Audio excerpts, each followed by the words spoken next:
We talked last time about what deer like to eat when the season starts. This time, we'll talk about how to set up a tree stand to hunt deer early in the season. If you don't keep moving around at the start of the season, you'll end up in tag soup. Extreme rapid change can occur in a single day. Change is the norm, whether your season begins in September or October, whether you use a bow or an early gun season. Current trends indicate a shift in the food supply. The time has come to harvest the crops. We are quickly running out of acorns as they fall to the ground. Make creases by vigorously rubbing. Bruises have occurred. The best strategy for killing a white-tailed deer now is to wait until the right moment to fire. If you want to get a jump on the season and bag some deer, here are the top 6 spots to hang your stand. When the acorns begin to fall, there will be nothing left to eat.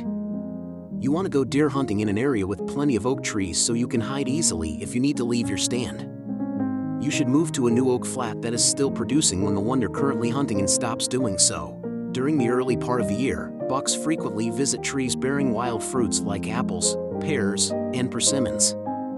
It appears to be a matter of personal preference as to whether or not a deer will seek out sweet fruits. A couple of pears or persimmons that fell overnight will be eaten quickly by an adult buck.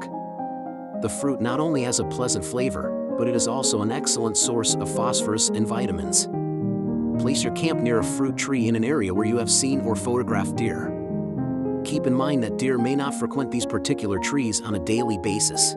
After they pick up the fruit that has fallen, it might be a while before more falls. Plan your hunt for the day after a cold front has passed.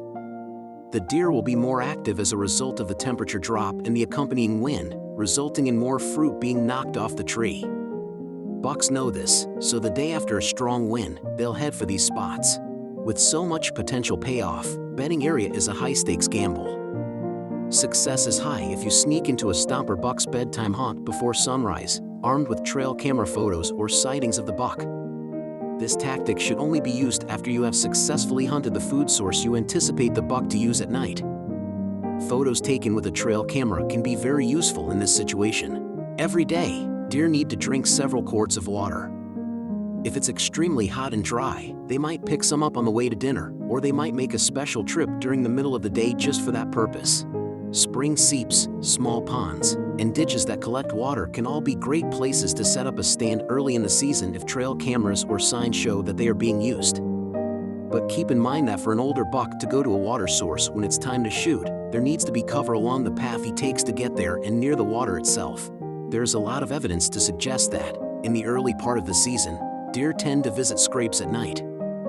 However, scrapes close to nocturnal animals sleeping and hiding spots are frequented just before dawn. Determine when the buck visits the scrape by setting up a trail camera. If it is getting late, you will have to go back and find him on his way home. If you find a place that looks perfect for a scrape and would be a good place to stop an animal for a clear shot, make your own and hang a camera to see if a good buck starts coming by. While there must be some good ideas you may know, share it with us in the comments section below.